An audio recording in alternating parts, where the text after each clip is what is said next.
ভারত ছাড়লেন শেখ হাসিনা, পাড়ি জমালেন যে দেশে। জাতীয় পার্টিকে নিয়ে আপত্তি সংলাপের ডাক পাওয়া অনিশ্চিত। জানাবো সরকারের নানা কাজে অসন্তোষ বিএনপি। এবং সর্বশেষ জানাবো জুলাই গণহত্যা নিয়ে সংশয় উর্মির মন্তব্যে পিনাকির ক্ষোভ প্রকাশ। এতক্ষণ শুনলেন সংবাদ শিরোনাম, এবারে বিস্তারিত। ভারত ছাড়লেন শেখ হাসিনা, পাড়ি জমালেন যে দেশে। ছাত্র জনতার আন্দোলনের মুখে গত 5 আগস্ট পদত্যাগ করে ভারতে পালিয়ে যান শেখ হাসিনা। এরপর থেকে ভারতের আশ্রয় সেখানে 2 মাস অবস্থান করেন। এবার ভারত ছেড়ে শেখ হাসিনা সংযুক্ত আরব আমিরাতে আশ্রয় নিয়েছেন বলে গণমাধ্যমে খবর চাউর হয়েছে। ওর আগে গুঞ্জন ছড়িয়ে পড়ে ভারত থেকে তিনি অন্য কোনো দেশে পাড়ি জমাতে পারেন, তবে ইউরোপ নাকি মধ্যপ্রাচ্যের কোনো দেশে যাবেন সে বিষয়ে কোনো তথ্য পাওয়া যাচ্ছিল না। এ নিয়ে ভারত সরকারও স্পষ্ট করে কিছুই জানায়নি। অবশেষে খবর বেরিয়েছে শেখ হাসিনা ভারত ছেড়ে অন্য কোনো দেশে পাড়ি জমিয়েছেন। গণমাধ্যমে এমন একটি সংবাদ প্রকাশিত হয়েছে, সেখানে দাবি করা হয় শেখ হাসিনা ভারত থেকে মধ্যপ্রাচ্যের দেশ সংযুক্ত আরব আমিরাতে গেছেন। এই প্রতিবেদনে উল্লেখ করা হয় দেশটির আজমান শহরে তিনি আশ্রয় নিয়েছেন বলে ধারণা করা হচ্ছে, তবে ঠিক কবে নাগাদ তিনি আরব আমিরাতে পৌঁছান তা এখন পর্যন্ত জানা যায়নি। সম্প্রতি আরব আমিরাতে দেখা গেছে সাবেক সংসদ সদস্য শামীম ওসমানকে ধারণা করা হচ্ছে আরব আমিরাতের আজমান শহরে শামীম ওসমানের বাড়িতে শেখ হাসিনা আশ্রয় নিয়েছেন। জাতীয় পার্টিকে নিয়ে আপত্তি সংলাপের ডাক পাওয়া অনিশ্চিত। রাজনৈতিক দলগুলোর সঙ্গে অন্তর্বর্তী সরকারের প্রধান উপদেষ্টার এবারের সংলাপে জাতীয় পার্টিকে এখনো আমন্ত্রণ জানানো হয়নি। সরকারের একাধিক সূত্র জানিয়েছে জুলাই আগস্টের অভ্যুত্থানে ছাত্রদের পক্ষ থেকে দলটির ব্যাপারে আপত্তি এসেছে। এই আপত্তির পেছনে অভিযোগ হচ্ছে ক্ষমতাচ্যুত আওয়ামী লীগের সহযোগী ছিল জাপা। এমন প্রেক্ষাপটে সংলাপে জাপার ডাক পাওয়ার বিষয়টি অনিশ্চিত হয়ে পড়েছে। সরকারি সূত্রগুলো বলছে জাপার সংলাপে ডাকা হবে কি না সে ব্যাপারে অন্তর্বর্তী সরকার এখনো চূড়ান্ত সিদ্ধান্ত নেয়নি। সংস্কার, নির্বাচন ও চলমান পরিস্থিতি নিয়ে প্রধান উপদেষ্টা ডক্টর মোহাম্মদ ইউনূসের রাজনৈতিক দলগুলোর সঙ্গে তৃতীয় দফায় সংলাপ করেছেন। গত শনিবার প্রথম দিনের সংলাপে অংশ নেয় বিএনপি, জামাতে ইসলামী, গণ অধিকার পরিষদ সহ 5টি দল এবং গণতন্ত্র মঞ্চ সহ 3টি জোট। অন্তর্বর্তী সরকারের একজন উপদেষ্টা জানান, দুর্গাপূজার পর 19 অক্টোবর বাকি দলগুলোর সঙ্গে সংলাপ হবে। সেদিনের সংলাপের জন্য অলি আহমেদকে নেতৃত্বাধীন এলডিপি বিএনপির সঙ্গে যুগপৎ আন্দোলনে থাকা 12 দলীয় জোট বাংলাদেশ জাসদ ও আন্দালিব রহমান পার্থ নেতৃত্বাধীন বাংলাদেশের জাতীয় পার্টিকে আমন্ত্রণ জানানো হবে। ছোট আরো 2-1টি দল আমন্ত্রণ পেতে পারে, তবে ক্ষমতাচ্যুত আওয়ামী লীগ ও 14 দলীয় জোটকে সংলাপে ডাকা হবে না। এমনকি আওয়ামী লীগের মিত্র বা দোসর হিসেবে পরিচিত কোনো দলের সঙ্গে অন্তর্বর্তী সরকার আলোচনায় বসবে না। এটি সরকারের নীতিগত অবস্থান বলে সূত্রগুলো বলছে। ছাত্র জনতার অভ্যুত্থানে আওয়ামী লীগ সরকারের পতন হয় গত 5 আগস্ট। শেখ হাসিনার 15.5 বছরের শাসনে মিত্র বা সহযোগী হিসেবে পরিচিত পেয়েছিল জাতীয় পার্টি। দলটির নেতারা কখনো মন্ত্রিত্ব নিয়ে সরকারের অংশীদার হয়েছেন, কখনো সংসদে বিরোধী দলের আসনে বসে গৃহপালিত উপাধিও পেয়েছিল জাপা। সর্বশেষ গত 7 জানুয়ারি নির্বাচনে অংশ নিয়ে দ্বাদশ সংসদে বিরোধী দলের আসনে বসেছিল দলটি। গণঅভ্যুত্থানে স্বৈর শাসনের পতনের পর জাতীয় পার্টির অতীতে নিয়ে নতুন করে প্রশ্ন উঠেছে। এখন প্রধান উপদেষ্টার সংলাপে ডাক পাওয়ার ক্ষেত্রে জাতীয় পার্টি সেই অতীত বাধা হয়ে দাঁড়াচ্ছে। গত 23 সেপ্টেম্বর প্রথম আলোকে দেয়া এক সাক্ষাৎকারে জাপা চেয়ারম্যান জিএম কাদের বলেছিলেন, আমরা কোনো সময় তাদের দোসর হিসেবে কাজ করিনি। আমরা সবসময় জনগণের দোসর হিসেবে কাজ করেছি। আওয়ামী লীগকে সহযোগিতা করা আমরা কখনোই করিনি। যতটুকু দেখানো হয়েছে সেটা গায়ের জোরে করানো হয়েছে। তিনি আরো বলেন, জাতীয় পার্টিকে বাঁচাতে তাদের বাধ্য হয়ে বিভিন্ন ভূমিকা নিতে হয়েছিল। জাপা নেতারা বলেছেন, তাদের দলের একটি অংশকে আওয়ামী লীগের পুরো শাসন আমলেই সুযোগ সুবিধা দিয়ে হাতে রাখা হয়েছিল। যখনই জাপা সরকারি সিদ্ধান্তের বাইরে যাওয়ার চেষ্টা করত, তখনই ওই অংশকে ব্যবহার করে দল ভেঙে দেওয়ার চেষ্টা হতো।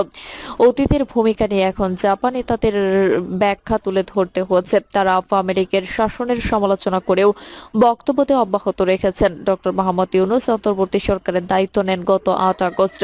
অন্তর্বর্তী সরকার গঠনের পর 4 সপ্তাহ পর আগস্টের শেষে রাজনৈতিক দলগুলোর সঙ্গে সংলাপ করেছিলেন তিনি। প্রথম দফার সেই সংলাপে জাপাকে আমন্ত্রণ জানানো হয়েছিল ৩১ আগস্ট। দলটির চেয়ারম্যান জি এম কাদের সহ কয়েকজন নেতা প্রধান উপদেষ্টার সঙ্গে সংলাপে অংশ নিয়েছিলেন। এবার সংলাপে দলটিকে নিয়ে ছাত্র নেতৃত্বের আপত্তির কারণে সরকার এখনো সিদ্ধান্ত নেয়নি। এ বিষয়ে জাপা মহাসচিব মুজিবুল হক চুন্নু বলেন, সংলাপের ব্যাপারে তারা এখন আমন্ত্রণ পাননি, তাদের ডাকা হলে অবশ্যই সংলাপে অংশ নেবেন।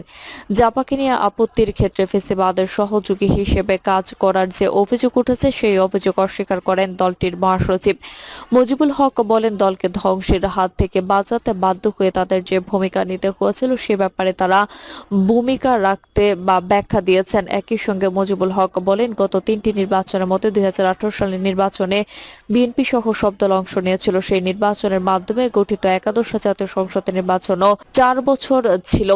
তাহলে কি সব দলই সহযোগী ছিল? সরকারের নানা কাজে অসন্তোষ বিএনপি।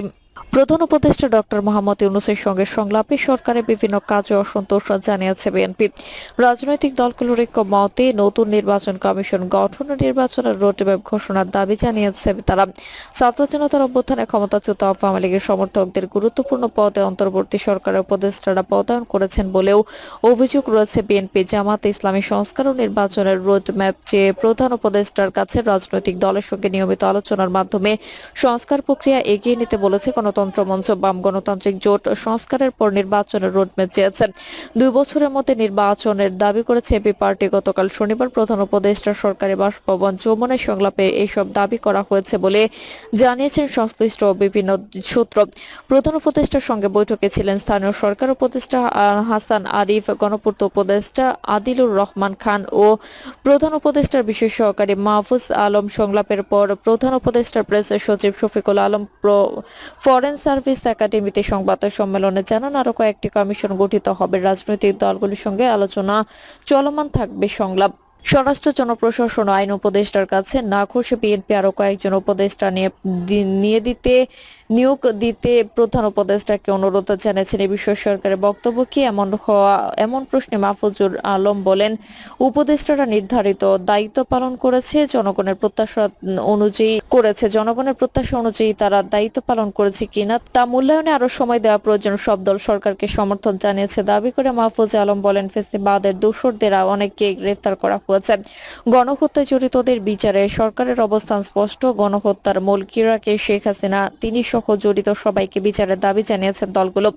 মাহফুজ আলম বলেন, 6টি সংস্কার কমিশন নিয়ে রাজনৈতিক দলগুলো অভিমত জানতে চাওয়া হয়। সংলাপে সবাই সর্বাত্মক সহযোগিতার মত পোষণ করেন। নির্বাচনের রোডম্যাপ নিয়ে কথা হলেও তারেক রহমানের দেশে ফেরার বিষয়ে বিএনপির সঙ্গে আলোচনা হয়নি বলে জানান মাহফুজ আলম। শফিকুল আলম বলেন, সংস্কারের গঠিত কমিশনগুলো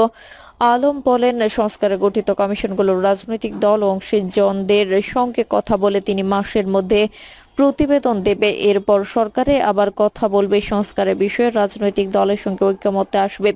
রাজনৈতিক দলগুলোর একটি ন্যূনতম ঐক্যমত্য এলে এর উপর নির্ভর করবে নির্বাচনের টাইমলাইন, সময়সীমা। প্রেস সচিব প্রধান উপদেষ্টা বরাতে জানান, সংস্কার কাজের মাধ্যমেই বা মধ্যেই নির্বাচন প্রস্তুতি এগিয়ে যাবে। নির্বাচন কমিশন পাঠানোর কাজ এগিয়ে যাবে, তবে এর নির্দিষ্ট সময়সীমা জানতে পারছেন না বলে মন্তব্য করেছেন শফিকুল আলম। বিএনপি মহাসচিব মির্জা ফখরুল ইসলাম আলমগীরের নেতৃত্বে দলটির 6 প্রতিনিধি দুপুর 2:30টা থেকে 1 ঘণ্টা সরকার প্রধানের সঙ্গে সংলাপে অংশ নেন। এরপর সাংবাদিকদের বিএনপির মহাসচিব বলেন, নিয়োগ আইন স্থগিত করে প্রধান রাজনৈতিক দলের ঐক্যমতে অবিলম্বে নির্বাচন কমিশন গঠন করতে হবে। এরপর ইসি কবে নাগাদ নির্বাচন করবে সেই রোডম্যাপ দিতে বলেছে। বৈঠক সূত্র জানায়, অন্তর্বর্তী সরকারের বিভিন্ন কাজেও সঙ্গতি রয়েছে বলে বিএনপির প্রতিনিধিরা অভিযোগ করেন। তত্ত্বাবধায়ক সরকার ব্যবস্থা বাতিল করে সাবেক প্রধান বিচারপতি এবিএম খায়রুল হকের বিরুদ্ধে ব্যবস্থা না নেওয়ায় ক্ষোভ জানান। শেখ হাসিনার আমলে নিয়োগ পাওয়া সরকারি কর্ম কমিশনের চেয়ারম্যান সোহরাব হোসাইনের অপসারণ চাওয়া হয়। বৈঠকে বিএনপির নেতারা অভিযোগ করেন, জাতিসংঘের তদন্ত দলকে বিভিন্ন প্রতিষ্ঠান সহযোগিতা করছে না, আয়নাগর ক্ষেত পরিদর্শনের অনুমতি দিচ্ছে না। জাতিসংঘের অন্তত দল এবং গুম সংক্রান্ত তদন্ত কমিশন সরকারি সব সংস্থা যেন সহায়তা করে। জাতিসংঘকে সহায়তা না করলে আন্তর্জাতিক অঙ্গনে বিরূপ প্রভাব পড়বে। এর দায় অন্তর্বর্তী সরকারকেই নিতে হবে। সাবেক সেনা কর্মকর্তা জিয়াউল আহসানকে জিজ্ঞাসাবাদ করা হচ্ছে না বলে অভিযোগ করেছেন বিএনপি দলটির নেতাদের ভাষ্য। শেখ হাসিনার আমলে গুম খুনের সঙ্গে জড়িত জিয়াউলকে জামাই আদর করা হচ্ছে। ইসি সংস্কার গঠিত কমিশনের 2 সদস্য জেসমিন টুলি ও আব্দুল আমিনের বিষয়েও আপত্তি জানিয়েছে বিএনপি। উপদেষ্টা আলী ইমাম মজুমদার ও প্রধান উপদেষ্টা কার্যালয়ের মহাপরিচালক আহসান কিবরিয়া সিদ্দিকীর বিষয়েও ক্ষোভ জানান দলটি। সংলাপে কি কথা হয়েছে প্রশ্নে মির্জা ফখরুল সাংবাদিকদের বলেন, বিতর্কিত কোনো ব্যক্তি যাতে নির্বাচন সংস্কার কমিশনে না যায়। ফ্যাসিস্ট সরকারের ভুয়া ভোটে নির্বাচিত সব ইউনিয়ন পরিষদ বাতিল চেয়েছে। 2014, 2018, 2024 সালে নির্বাচন কমিশনে যারা ছিল তাদের আইনের আওতায় আনার কথা বলেছে মির্জা ফখরুল বলেন। প্রধান উপদেষ্টা বলেছেন, নির্বাচন অনুষ্ঠান 1 নম্বর অগ্রাধিকার। বিএনপির দাবির বিষয়ে সরকার প্রধানদের অবস্থান কি প্রশ্ন। দলটির মহাসচিব বলেছেন, বিষয়গুলো অত্যন্ত সহযোগিতার সঙ্গে তারা দেখছেন। প্রশাসনে ফেসিবাদের দোষর এখনো আছে দাবি করে তাদের অপসারণ, জেলা প্রশাসক পদায়নের নতুন ফিট লিস্ট প্রণয়ন এবং এই জেলা প্রশাসকদের বিরুদ্ধে অভিযোগ উঠাচ্ছে তাদের পদায়ন বাতিলের কথা বলেছেন বলে জানান মির্জা ফখরুল। প্রিয় দর্শক, এই ছিল এখনকার সর্বশেষ সংবাদ। আপডেট সব সংবাদ পেতে চ্যানেলটি সাবস্ক্রাইব করে বেল আইকনটি ক্লিক করে রাখুন।